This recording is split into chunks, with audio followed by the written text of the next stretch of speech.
not about your love for one another, we do not need to write to you. For you yourselves have been taught by God to love each other. And in fact, you do love all of God's family through our Macedonia. Yet we urge you, brothers and sisters,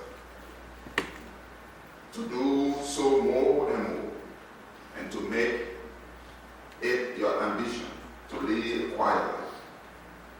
You shall mind your own business and work with your own hands, just as we told you.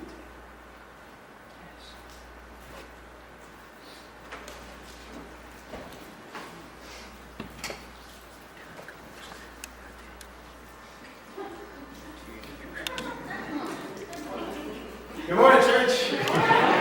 It's great to be with you today. For those joining us online, hello to you. And also those that will be watching this later, hello. We are in a sermon series. You may have forgotten that because my wife preached last week. It was awesome, right?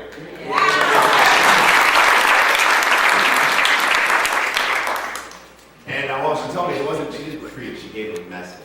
That's what she must know. But we do have a sermon series going on here that I want to return back to you. So we have, this is part 2. Now, if you were here the first week, here's what the sermon series is entitled. It's called, Dude, Your Grill's on Fire. And here's kind of the premise of it. There was a story that I won't tell you again, but I told it last time. You can go back and watch it with my family. But if you're cooking, right?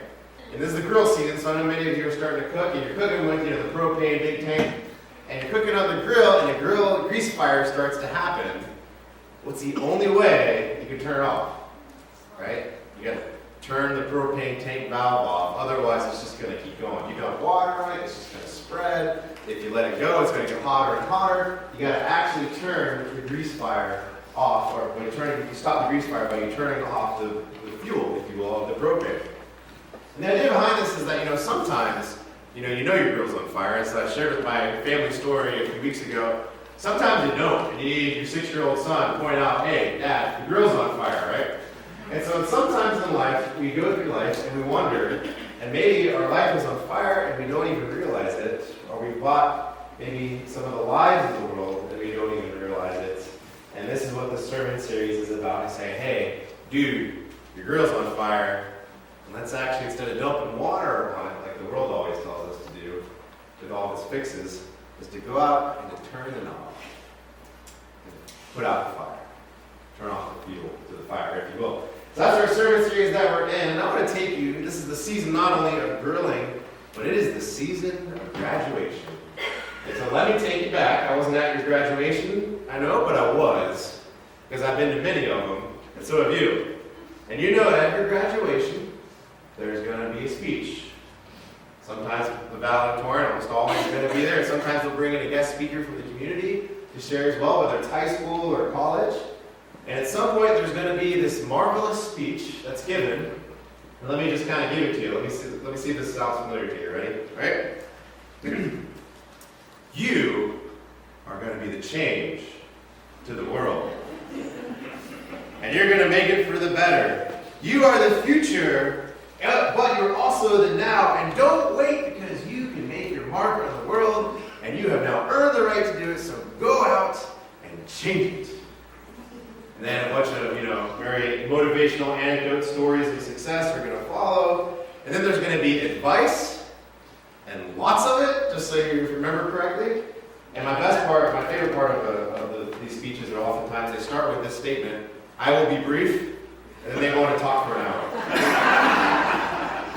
You see, I was at your graduation. You didn't know it, but I was there, right?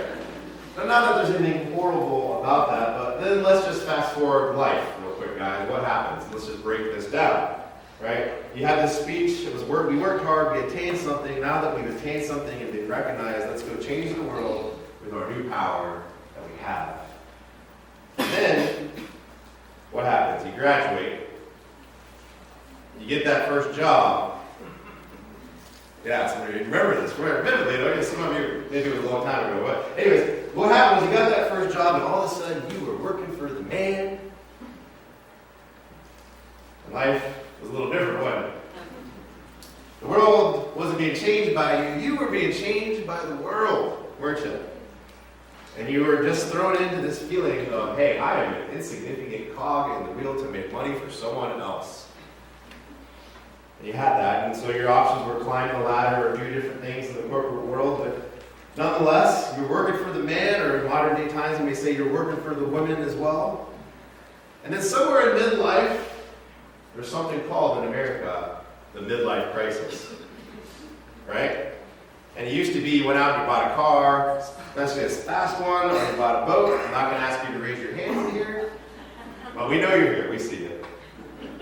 But what was the reason? It was the search for meaning, because all of a sudden, midlife, you realized, I've been working for the man for a long time now. What is the purpose and meaning of my life? And you search, you try to reevaluate and find it. Nowadays, sometimes it's not just a car or a boat. Sometimes it's leaving your family behind and ditching them and finding a new one. All because one feels self-unfulfilled. Dude, your grill's on fire. As a pastor, I remember I even felt this once, this idea of insignificance, of feeling, hey, I'm too small for the world. I remember there was something special. You guys have probably heard this before, but it's thought by scholars that when Jesus started his ministry, as far as going out and actually proclaiming the gospel, he was about 30 years old. When they think that probably around 33 was the cross and the resurrection. And so I remember, I'm past that, I've actually got a birthday coming up, I'm going to be 38 years soon. But I remember when 33 rolled around, as a pastor, I thought, I'm as old as Jesus was when he died. And I remember thinking to myself, what have I accomplished? And I remember thinking to myself, I have been following Jesus Christ for a long time now, most of my life, very, very intentionally. I've said yes to the call, I've been in ministry now for a while. What in the world have I done, right? And I remember thinking, wow, is my life that insignificant? Has everything that I've done come up to this point? And even trying to serve God, has it just ended up being a big puff of fire, if you will, for all the work that had to happen? And I remember wrestling with that, and I got more to that story in just a moment. But I want to challenge you for a second. What if that narrative is false? What if let's just go back to the whole idea that you are called to change the world? What if that's only a partial truth, but more of a lie than a truth? When you read Scripture, for instance, who's the one changing the world? It's God's job. What's that make our job? Certainly to say yes when he calls us to change it. But sometimes, maybe, it's a little different than how we think. And what if that expectation of life that we're called to do something is so much simpler than we make it out to be? And I want to introduce you once again to our scripture reading this morning, 1 Thessalonians chapter 4. Thessalonians is a cool book. I like it because it's honestly one of the first books written by Paul. It's one of the earliest letters in the New Testament we have. It's one of the first Christian writings that exist here today. And what's really neat about it is that Paul went to Thessalonica, but he wasn't able to stay there very long. He had to leave, and he wanted to go return, but it just never worked out where he could, and a lot of the other apostles couldn't either. And the best he could do was send Timothy to them and say, Timothy, go on our behalf to the church of Thessalonica, make sure everything's going well. And so we have this correspondence between Thessalonica and Paul. It's called 1 Thessalonians, where Paul's writing to them. And he's giving them advice, and I like this because he's giving them advice to a church that he wanted so badly to sit and be with longer. It just didn't work out that way. And he's giving advice to people. He got to plant the seeds, but he never really got to see them grow, right? And so he deals with all sorts of different things for this church in this 1 Thessalonians. And I want to back up just a minute here to the world that he writes to. You see, in many of the Greek places of the world, the Roman places of the world, there was this thing called sexual immorality, which was very, very prevalent. Matter of fact, I want to read you just, this is my little Bible, and the notes it says right at the beginning. Here's what it says about the Greek and Roman world at the time. It says, did you know that there were a wide range of sexual values and practices that existed in Paul's day in both Greek and Roman society? Moral standards were generally low, and get this, here if this sounds familiar, and chastity was regarded as unreasonable and restrictive. You want to hear that again? Did that sound like a little bullseye on our culture and our time? And so he takes time in the book of Thessalonians to say, hey, in this chapter 4, he says, basically, hey, avoid sexual immorality, all of you. Learn to control your own body. Do what's honorable. Don't be filled with passionate lust, but be like the heathen who don't know God, but be, rather, like the Lord. The Lord is going to punish all those for such sins. We already told you this and we warned you of it. For God did not call us to be impure, but to live a holy life. Therefore, he who rejects this instruction does not reject man, but God who gives the Holy Spirit. So he takes time out to say, hey, I know you live in a culture, and I want you to live differently. Because the gospel tells you to. I want to recognize this not because we're talking about sexual immorality today, but because, here's the premise. Thessalonica was filled with a culture that needed to be changed for God. And Paul's going to follow it up with these words, right? Graduation speech. You are the agents to change the world. I want you to go out there and make a difference. And you've given all authority to do so. No. He doesn't say that to them. To this culture that's totally different. He says to those living in it, he says these words, and I want to remind you of them. Now I just talked about sexual immorality, so what's to remind you? Brotherly love, right? Now about brotherly love, we don't need to write to you.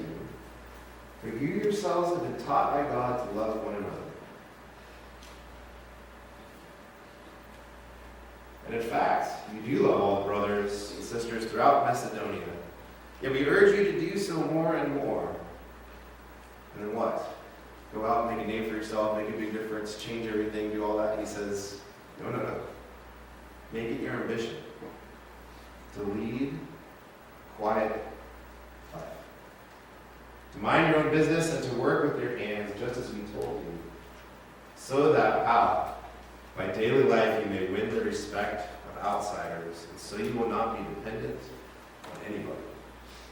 In other words, Paul is telling this church, hey guys, I know you've heard the stories about all the apostles and going and doing all these amazing things. I know you've heard all these things. Here's what you're called to do. You're called to live, that is, a quiet life, to work with your hands, to mind your own business. And what happens? So that others who see you will know. In other words, the big change that happens isn't going out, standing on the street corner, and blaring your trumpet, so to speak. It's not getting on Facebook and making a big difference in the world and pushing some big, huge thing.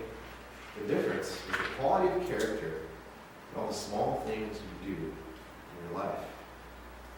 That is what causes unbelievers to respect you. Causes unbelievers to say, hey, there's something here that's different.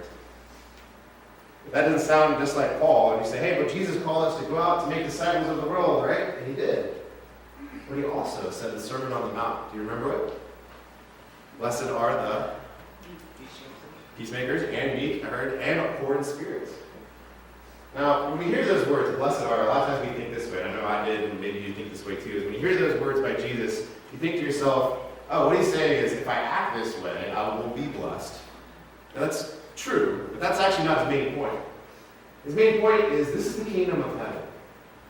And people in the kingdom of heaven, here's the moral structure, here's the ethics of the kingdom of heaven.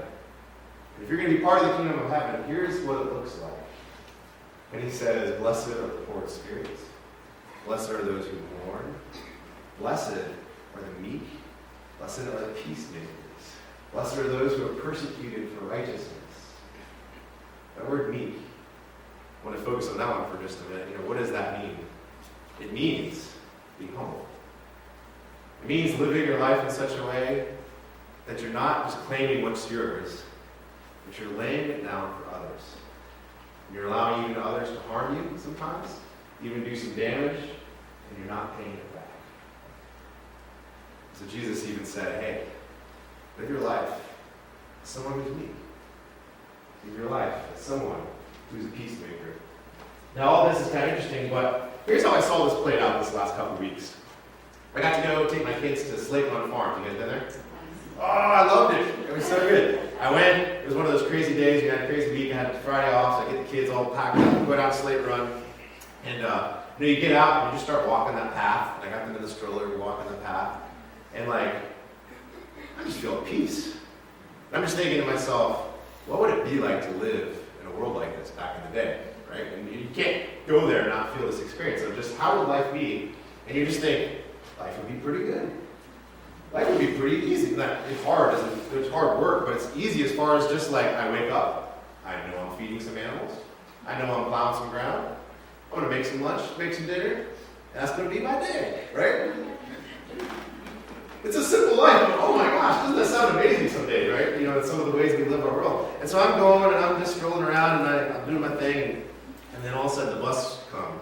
This was a Friday, and the kids are starting to get out and start coming. So I'm like pushing babies through, trying to get to the city and I come up, and there's the barn there, and I go ahead and take the kids into the barn, and there's all the beautiful horses, the working horses, draft horses they have, and all that. And I was amazed because there was this man.